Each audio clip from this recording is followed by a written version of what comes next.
When the Shivers finally ran its course, King Jaehaerys went about his rebuilding of the realm with a sadder heart. His first task was a grim one, replacing all the friends and counsellors he had lost to the illness. Lord Manfred Redwine's eldest son, Sir Robert, was named commander of the City Watch. Sir Giles Morrigan brought forth 2 good knights to join the King's Guard. The able Elben Massey was not so easily replaced, however. To fill his seat, the king reached out to the Vale of Arryn and summoned Roderick Arryn, the erudite young lord of the Eyrie, who he and the queen first met as a boy of 10. The Citadel had already sent Maester Ben as his successor, the sharp-tongued Grand Maester Elsa, 20 years younger than the man whose chain he had donned. Elsa had never had a thought he didn't feel the need to share. Some claimed that the Conclave had sent him to King's Landing to be rid of him from the Citadel. Jaehaerys hesitated the longest when it came to selecting his new master of coin. Rigo Draz, however, despised by many of the common folk, had been a man of great ability. I am tempted to say you do not find such men lying about in the street, but truth be told,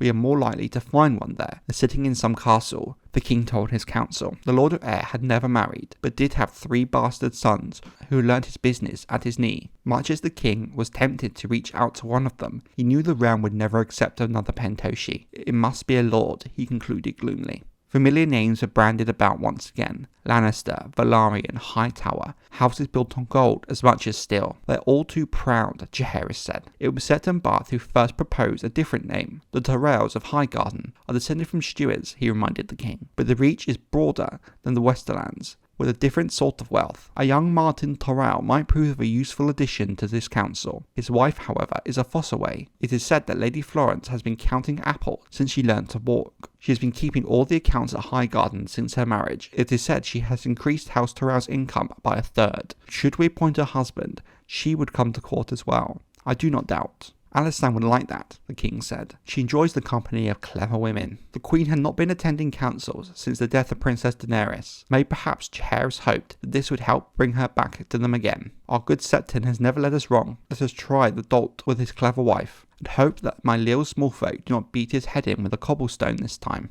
Despite Queen Alysanne's pain at the loss of her daughter, the moon had not turned twice since Princess Daenerys' death, when her grace learnt that she was once again carrying a child. With winter holding the realm in its icy grip, the queen once again chose caution and retired to Dragonstone. Later that year, in 60 AC, she was delivered of her 5th child, a daughter she named Alyssa after her mother. Winter broke not long after the queen gave birth, and Alyssa proved to be a lively, healthy child. As a babe, she was so like her late sister Daenerys that the queen often cried when she looked upon her, remembering the child she had so recently lost. However, the likeness faded as the princess grew older. Long-faced and skinny, Alyssa had little of her sister's beauty. Her hair was a dirty blonde tangle with no hint of silver to invoke the dragon lords of old, and she had been born with mismatched eyes, one violet, the other a startling green. Her ears were too big and her smile lopsided. When she was 6, playing in the yard, a whack across her face from a wooden sword broke her nose. It healed crooked, but Alyssa did not seem to care. By that age, her mother had come to realise that it was not Daenerys that she took after, but Balon. Just as Balon had once followed Aemon everywhere,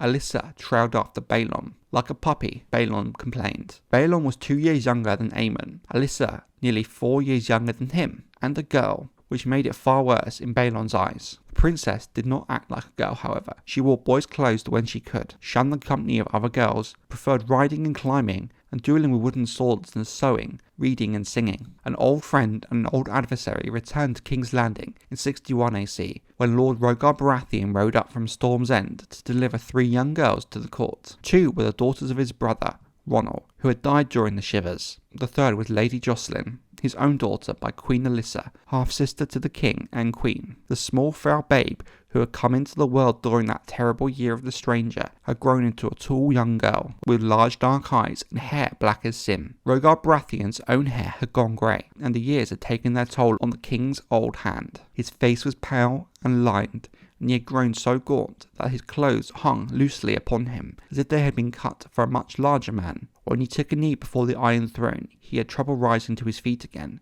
and required the help of Kingsguard to stand. He had come to ask a favour, Lord Rogar told the Queen. Lady Jocelyn would soon be celebrating her 7th birthday. She had never known a mother. My brother's wives looked after her as much as they were able, but they favoured their own children, as mothers will. But now both of them are gone. If it please you, sires, I would ask you to accept Jocelyn and her cousins as wards, to be raised here at court beside your own sons and daughters. It would be an honour, "And our pleasure," Queen Alysanne replied. "Jocelyn is our own sister. We have not forgotten our blood." Lord Rogar seemed much relieved.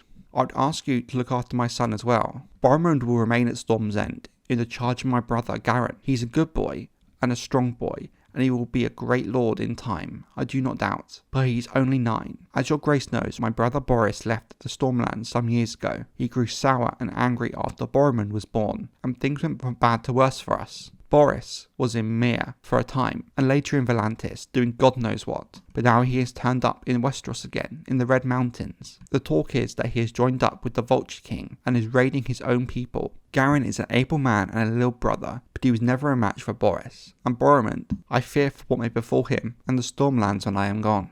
That took the king aback. "When you are gone? Why should you be gone? Where do you mean to go, my lord?" Lord Rogar's answering smile showed a glimpse of his old ferocity. "Into the mountains, your grace. My maester says that I am dying. I believe him. Even before the shivers, I was in pain. He has gotten worse since. My maester gives me milk with a poppy, and that does help a bit, but I only use it a little. I will not sleep away what life remains to me, nor will I die in bed. I mean to fight my brother Boris, and deal with him, and with his Vulture King as well. A fool's errand, Garren calls it, and he is not wrong. But when I die, I want to die with an axe in my hand, screaming a curse. Do I have your leave, your grace?" Moved by his old friend's words, King Jaehaerys rose and descended from the iron throne, clapped Lord Rogar by the shoulders. "Your brother is a traitor, and this vulture, I will not call him a king, has vexed our marches long enough. You have my leave, my lord, and more than that, you have my sword." Whilst the Lord of Storm's End led 500 men into the mountains of the Dornish Marches, Jaehaerys Targaryen took to the air on Vermithor. "He calls himself a vulture," the king said, "but he does not fly, he hides. He should call himself a gopher." He was not wrong. The first Vulture King had commanded armies, leaded thousands of men into battle. The second was no more than an up-jumped raider, the minor son of a minor house with a few hundred followers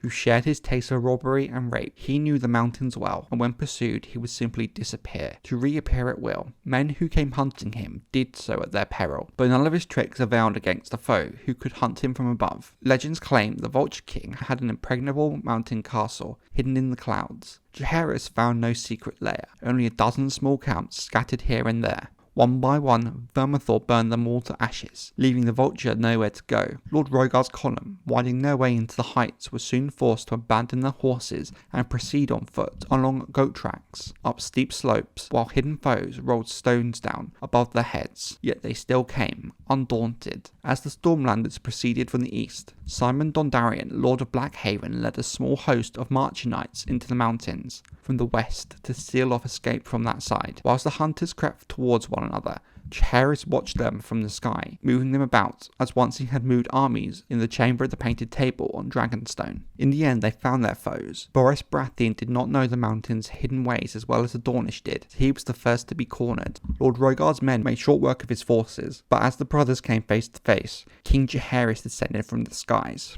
"I would not have you named a kinslayer, my lord," Jaehaerys told his former hand. "The traitor is mine." Sir Boris laughed to hear it. "Rather name me a kingslayer than a kinslayer," he shouted. He rushed the king. But Jaehaerys had black fire in hand, and he had not forgotten the lessons he had learned on the yard in Dragonstone. Boris Baratheon died at the king's feet from a cut to the neck that took his head near off. The Vulture King's turn came at the fall of the new moon. Brought to bay in a burned lair where he had hoped to find refuge, he resisted to the end, showering the king's men with spears and arrows. "This one is mine," Rogar Baratheon told the king, when the Mountain King was led before them in chains. At his command, the outlaw's chains were struck off, and he was given a spear and a shield. Lord Rogar Baratheon faced him with his axe. "If he kills me, let him go free." The Vulture proved sadly unequal to the task. Wasted and weak, he was racked with pain as ever. Rogar Baratheon turned the Dornishman's attack aside, contemptuously, then clove him from shoulder to navel. When it was done, Lord Rogar seemed weary. "It seems I will not die with an axe in my hand after all," told the king sadly. Nor did he. Rogar Baratheon, Lord of Storm's End, and the one-time Hand of the King, and Lord Protector of the Realm, died at Storm's End 6 months later, in the presence of his maester, his septon, his brother Garren, and his son and heir, Bormund. Lord Rogar's war had lasted less than half a year, begun and won entirely in 61 AC. With the Vulture King eliminated, raiding fell off sharply along the Dornish Marches for a time. As accounts of the campaign spread throughout the Seven Kingdoms, even the most martial of lords gained a new respect for their young king. Any lingering doubts had been dispelled. Jaehaerys Targaryen was not his father, Aenys, but the king himself. The war was healing. Against the shivers, I was helpless, he confessed to September. Against the vulture, I was a king again.